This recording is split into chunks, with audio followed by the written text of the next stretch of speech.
अस्सलाम वालेकुम नाजरीन, उम्मीद करती हूँ आप सब खैरियत से होंगे।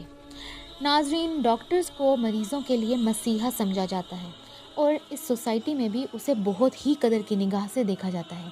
मगर क्या आप ये तसव्वुर कर सकते हैं कि कोई डॉक्टर अपने ही मरीज़ों की जान लेकर उनका कातिल बन जाए? आज की कहानी इसी चीज़ से मुताल्लिक है। ये कहानी है डॉक्टर हॉरल्ड चिपमैन की। इनका ताल्लुक़ इंग्लैंड से था, जिसने 250 लोगों की जान ले ली, जो कि उसके अपने ही पेशेंट्स थे। डॉक्टर हॉरल्ड को डॉक्टर डेथ भी कहा जाता है। हॉरल्ड ने यूके के लीप स्कूल ऑफ मेडिसिन से तालीम मुकम्मल की। उसने 1974 में मरीज़ों का इलाज करना शुरू कर दिया। ये डॉक्टर अब्राहम मेडिकल सेंटर में काम करता था। एक पेन किलर खाने की वजह से उसको 1975 में 600 पाउंड्स का जुर्माना हुआ, जिस वजह से इसे नौकरी से भी निकाल दिया गया। 1977 में हॉरल्ड ने डैनी ब्रूक मेडिकल सेंटर में फिर से काम करना शुरू कर दिया। उसको बहुत ही अच्छा डॉक्टर माना जाता था, मगर इसकी खुश मिजाजी के पीछे छुपा राज कोई नहीं जानता था।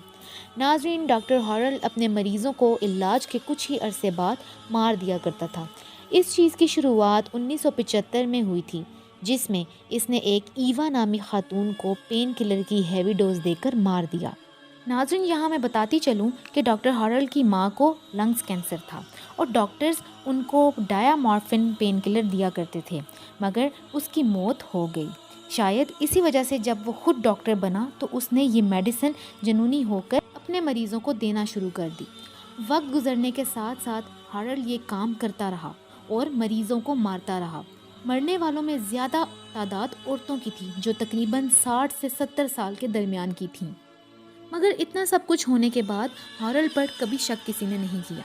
लोगों को हमेशा यही बताया जाता था कि मरीज़ की ज़्यादा हालत बिगड़ने पर इनकी मौत हो गई।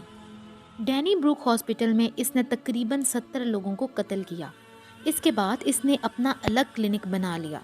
ये डॉक्टर अपने काम से बाज ना आया और लोगों को पेन किलर देकर तकलीफ में मरते हुए देखता रहता था।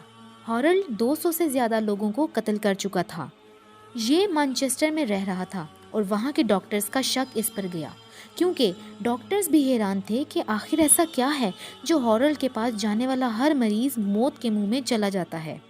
वहाँ की मुकामी पुलिस ने हॉरल्ड की तफ्तीश की, मगर इन्हें कुछ सबूत ना मिला और उन्होंने ये केस बंद कर दिया। मगर कुछ ही अरसे बाद मैनचेस्टर सिटी में रहने वाली 81 साला औरत कैथरीन थी।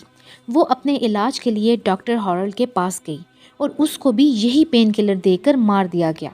जब कैथरीन की बेटी ने इसकी डेड बॉडी देखी और उसका फोरेंसिक करवाया तो रिपोर्ट में उसे डायामॉर्फिन डोज के ज़र्रात नज़र आए। अब डॉक्टर हॉरल्ड एक्सपोज हो चुका था। पुलिस ने इसे गिरफ्तार कर लिया।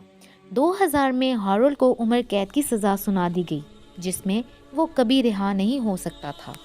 नाजरीन, डॉक्टर हॉरल्ड ने जेल में अपने इंस्पेक्टर को बताया कि वो ख़ुद को ख़त्म करना चाहता है, ताकि जब वो मर जाए तो उसकी पेंशन उसकी बीवी को मिलती रहे। डॉक्टर हॉरल्ड ने ऐसा ही किया। उन्होंने 2004 में इंग्लैंड की जेल में ख़ुदकुशी कर ली। डॉक्टर हॉरल्ड को आज की तारीख के सबसे बड़े सीरियल किलर्स के तौर पर जाना जाता है। तो नाजरीन, ये थी आज की कहानी। मैं उम्मीद करती हूँ आपको ये बहुत पसंद आई होगी। मज़ीद वीडियोस के लिए हमारे चैनल को लाइक और सब्सक्राइब करना मत भूलिएगा।